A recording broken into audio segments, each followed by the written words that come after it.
Hello and hello. Thank you so much for joining me today. Especially you, Axel. That's a cool name, first of all. I like it.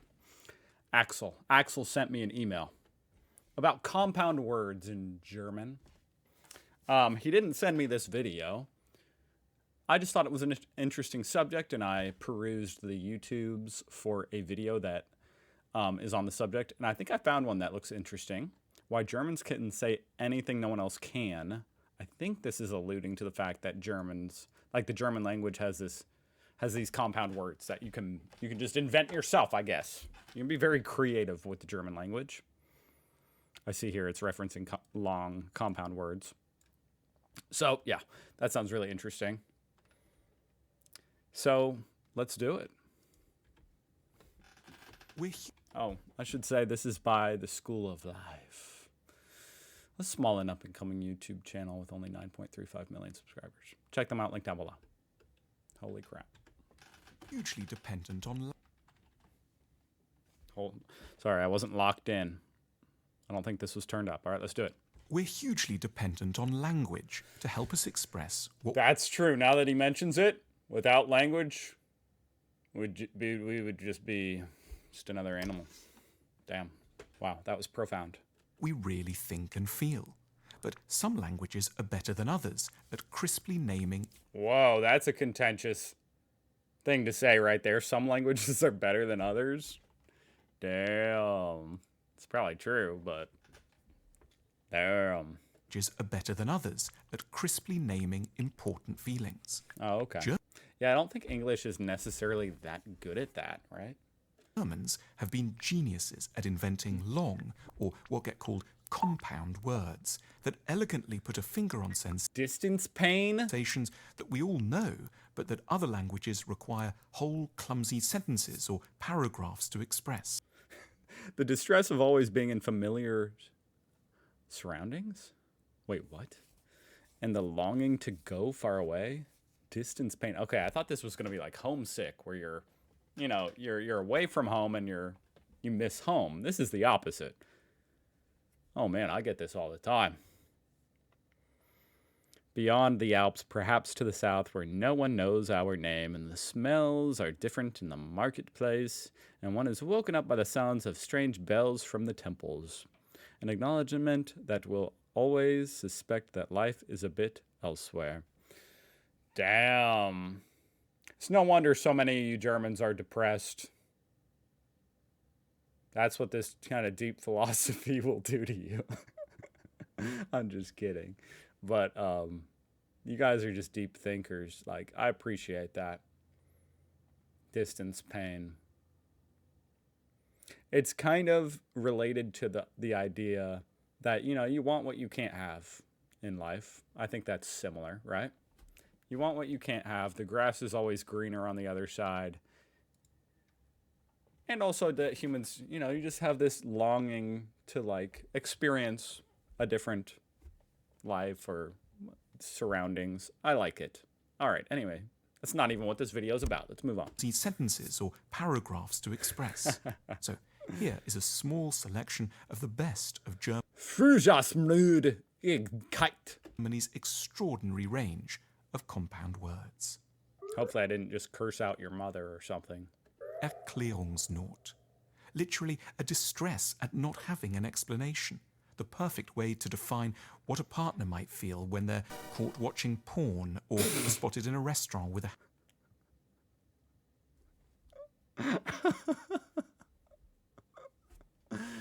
Well, I just found something out about this guy narrating. It's okay, man. Porn or are spotted in a restaurant with a hand they shouldn't be holding. What the hell? More grandly, Erklärungsnot is something we feel when we realize we don't have any explanations for the big questions of life. It's a word that defines existential angst as much. So, ironically, considering we're talking about a language that has words that do describe a lot of things about life, this word is a German word about how you don't have the word you need.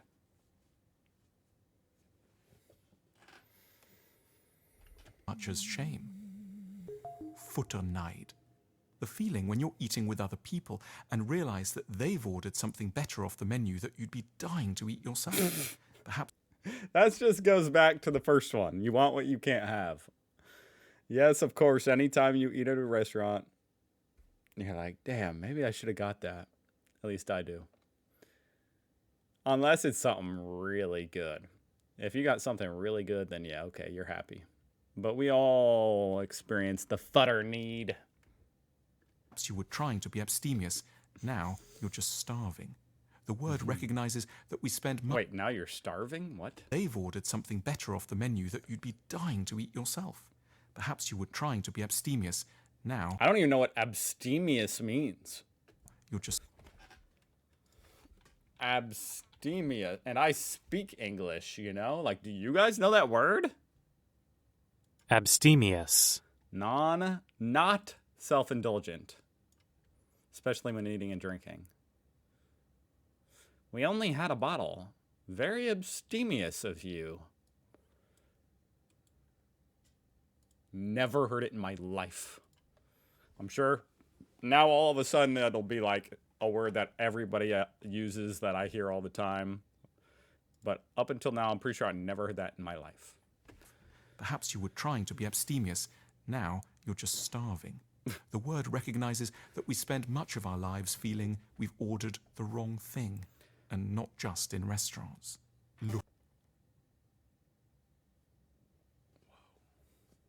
Luftschloss. Literally a castle See, these words are all depressing, guys. What the hell? in the air, a dream that's unattainable. A word suggesting that German culture. Once again, it's depressing. Castle in the air, just in restaurants. Luftschloss. Literally a castle in the air, a dream that's unattainable. A word. No dream is unattainable. Don't tell me it's unattainable. You seen Lost? Don't tell me what I can't do. Word suggesting that German culture is deeply indulgent about big dreams, but also gently realistic about how hard it can be to bring them off. Backpfeifengesicht. A face that's begging to be slapped.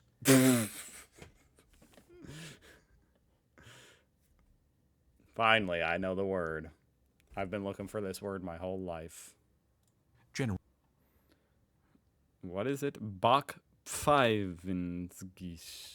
Generosity towards others is key, but German is bracing and frank enough to acknowledge that there are also moments when it's simply more honest to realize we may have come face to face with a dickhead. Ruinenlust.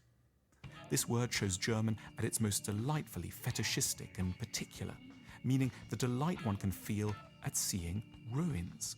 Collapsed palaces and the rubble of temples put anxieties about the present into perspective and induce a pleasing melancholy at the passage of all things.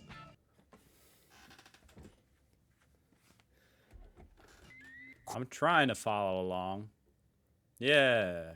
That's totally normal, guys. I mean, I like seeing shit destroyed or get destroyed just because it's cool. You know? I am a man. Throw a rock down the mountainside. Whoa, look at it. Look at it go. Look at it. Look at it break. Look at it hit things. Look at it hit innocent people down on the trail below me. No, don't do that. That's bad. That's very bad. That's murder. But as far as seeing like ruins, as far as it being like some kind of turn on, I don't know about that, guys. Kummerspeck. Literally sorrow fat. A word that frankly recognizes how often, when one is deeply sad, there is simply nothing more consoling to do than to head for the kitchen and eat. What's the word for the opposite of that? Because I have that. I have that. You know, you're depressed or you're sad and you absolutely lose all your appetite. Your stomach feels like a knot. Feels like a brick or a knot. You don't want to eat at all. You know, you eat nothing but a 2 liter of Sprite for 3 days. You know, what's that called? I have always found that interesting. You know, some people say when they're depressed, they eat a bunch. Yeah, it doesn't work. I don't know what that means. But I'm glad you have a word for it. Fremdschämen. A word full of empathy that captures the agony one can feel at somebody else's embarrassing misfortune or failure. This person is not 14. Whatever this drawing is, I don't know what that is, but that's not a 14-year-old stick figure. Capacity to feel Fremdschämen is a high moral achievement. Wait, I'm lost. This stick figure totally distracted me. A word full of empathy that captures the agony one can feel at somebody else's embarrassing misfortune or failure. A capacity to feel Fremdschämen is a high moral achievement and is at the root of kindness. Empathy. Okay. Weltschmerz. It's like empathy, but specifically about, like, in a negative way, like about, you can feel the cringe. You can feel the cringe for them.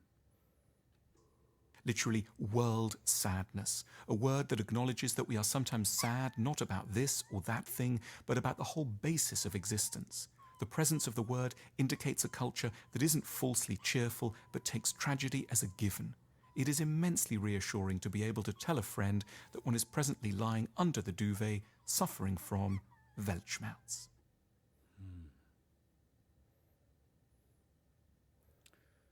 These are all depressing. But I like that one. I do like that one. That would be a cool username. Well, it would be a depressing username, but kind of cool. Cool in a depressing way. It'd be a cool depressing band name. Maybe an emo band. Weltschmerz.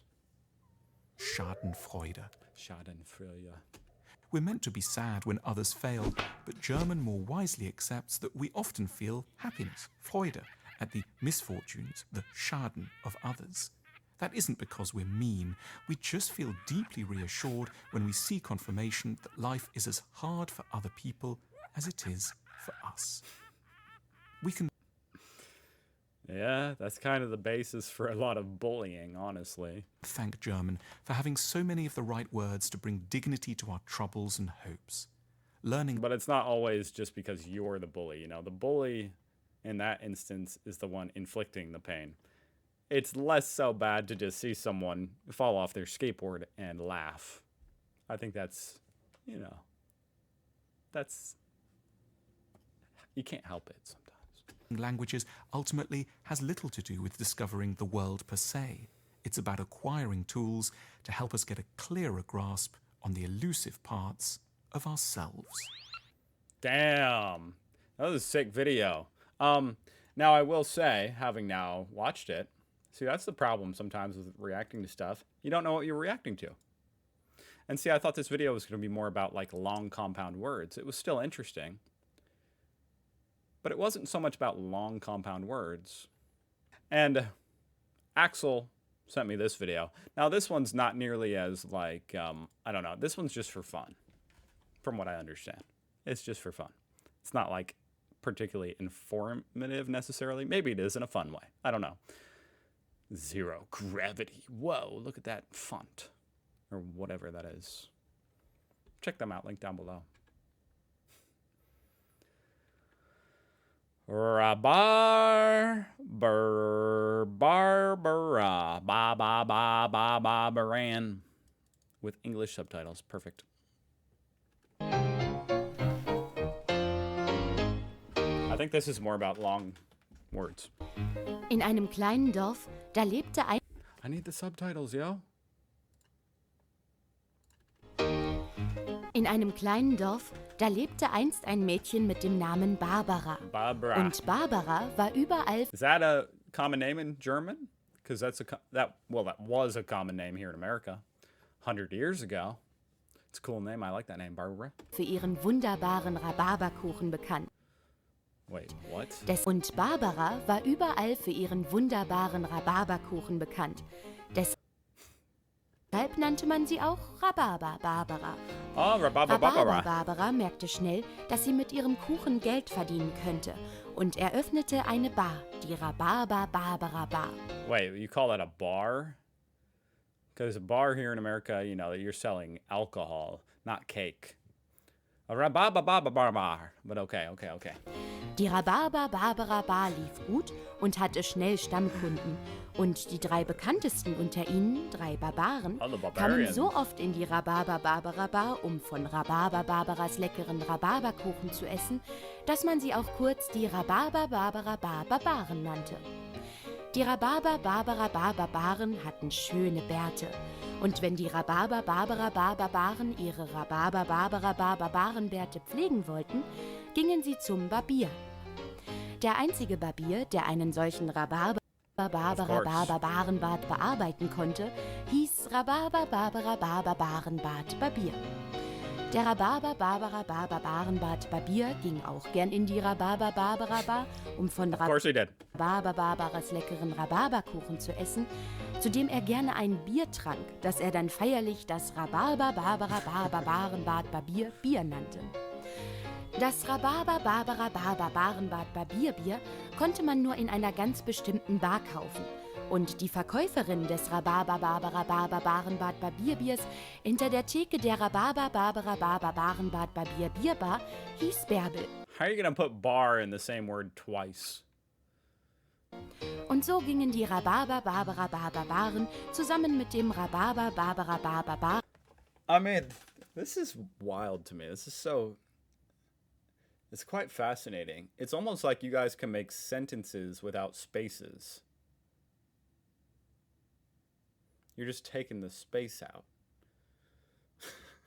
How are you? Do you ever just type like a whole sentence without any spaces and just make up a whole word? That's insane.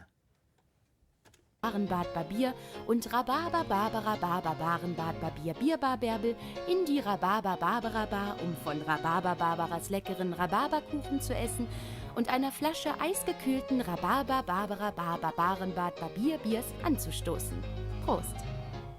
Okay, I guess I have to try to say this last one. Rhubarb Barbara. I don't know why that was okay. Rhubarb Barbarian beer. Okay, that's the translation, so I have to do this one up here. Rhubarb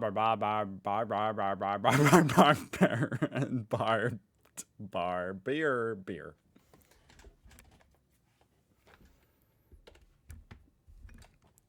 Thank you very much for watching.